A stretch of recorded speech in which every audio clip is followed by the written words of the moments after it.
അവിടെ രണ്ട് മെസ്സാണ് അവിടെ ഉണ്ടാവാറ്. അതായത് നമുക്ക് സാമ്പാറും അല്ലെങ്കിൽ രസവും ചോറും എന്തെങ്കിലും വറവോ അങ്ങനെ മുട്ട പൊരിച്ച അങ്ങനെ എന്തെങ്കിലും ഉണ്ടാവും.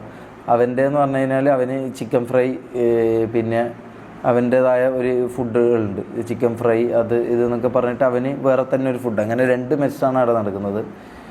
പിന്നെ ഈ പറഞ്ഞ പോലെ മമ്മൂ എന്ന് പറഞ്ഞ വ്യക്തിൻ്റെ വീട് ചോർന്ന് വിളിക്കാൻ തുടങ്ങിയിട്ട് ഇപ്പോൾ 2-2.5 വർഷമായിട്ട്. കഴിഞ്ഞ 2 മാസം മുമ്പ് പഞ്ചായത്താണ് ഇടപെട്ടിട്ട്, നിസ്സാര പൈസയാണ്, പഞ്ചായത്താണ് അത് മാറ്റി കൊടുത്തത്.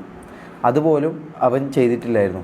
നിങ്ങൾ ആലോചിക്കണം, 2.5 വർഷമായിട്ട് കൂടെ നിൽക്കുന്ന മമ്മൂൻ്റെ ഇപ്പോൾ ഉപയോഗിക്കുന്ന ഫോൺ കണ്ടാൽ തന്നെ നിങ്ങൾക്ക് കാര്യങ്ങളെല്ലാം ഏകദേശം പിടികിട്ടും, മനസ്സിലാവും. പിന്നെ ജാസി എന്ന് പറഞ്ഞ ആൾക്ക് അവിടെ ഉണ്ടായ ബുള്ളിങ്ങും കാര്യങ്ങളൊക്കെ ഉണ്ട്. അതിപ്പോൾ മമ്മൂനാണെങ്കിലും ഉണ്ട്. മമ്മൂനെ ഒരു ദിവസം മലപ്പുറത്ത് നമ്മൾ നിൽക്കുമ്പം ഒരു പരിപാടിക്ക് പോയ സമയത്ത് എന്തോ ഒരു പ്രമോഷൻ പരിപാടിക്ക് ഇതിനോട് ഇതാക്കാൻ പറഞ്ഞു. അപ്പം മമ്മൂ മൂടില്ലാന്നോ അങ്ങനെ പറഞ്ഞു. കാരണം സ്വാഭാവികമായിട്ട് അവൻ 2-2.5 വർഷമായിട്ട് കൂടെ നിൽക്കുന്നതെന്ന് ഓൻ പറഞ്ഞ എല്ലാ കാര്യങ്ങളും ചെയ്യുന്നതെന്ന് ഓൻ പറയുന്ന എല്ലാ ഇതിനും തുള്ളുന്ന ഒരു വ്യക്തിയാണ്.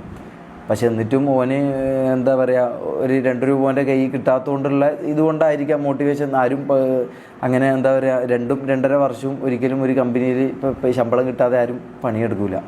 അതുപോലെ തന്നെ അപ്പോൾ ഒരു ഡീമോട്ടിവേഷൻ വരും. അപ്പോൾ അതിൻ്റെ ഇതിൽ അവൻ പറഞ്ഞു പറ്റില്ല, വീഡിയോ എടുക്കാൻ പറ്റില്ല എന്നോ അങ്ങനെ എന്തോ ഒരു ഇതിൽ, അതും ഇങ്ങനെ തലയൊക്കെ ചൊറിഞ്ഞോട്ട് ഇങ്ങനെ താഴേക്ക് നോക്കിയിട്ടാണ് പറയുന്നത്. അവനോട് നേരെ നിന്ന് നമ്മളാരും സംസാരിക്കാൻ നമുക്ക് പറ്റാറില്ല, അതിനുള്ളൊരു ഇത് ഉണ്ടാവാറില്ല.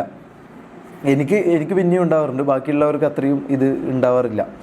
അപ്പോൾ ഇങ്ങനെയൊക്കെ ആയിട്ട് ഓൻ പറഞ്ഞപ്പോൾ ഇവനെന്ത് ചെയ്തു, നീ ഇരിക്കുമെന്ന് പറഞ്ഞു, ഓനെ കട്ടിലിരുത്തി. അപ്പോൾ നമ്മളെല്ലാവരും കൂടെ ഉണ്ട്. അപ്പോൾ ഇവൻ്റെ കാല് കൊണ്ട് എന്ത് ചെയ്തു, ഓൻ്റെ മുഖത്ത് ഇങ്ങനെ ചൂട്ടി ഒരു 5 മിനിറ്റോളം